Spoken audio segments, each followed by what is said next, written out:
The first attempt can be cushioned with a sponge to prevent impact.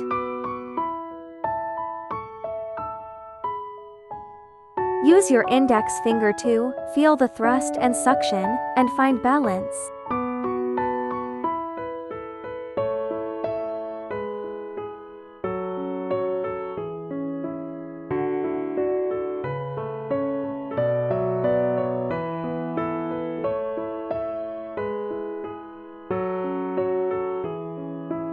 Once you are familiar with it,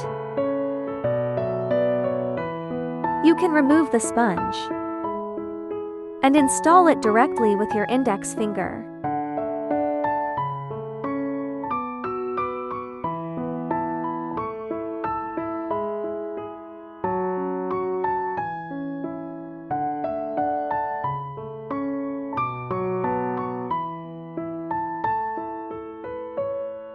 After he sucks it up, he cannot directly pull it down for separation.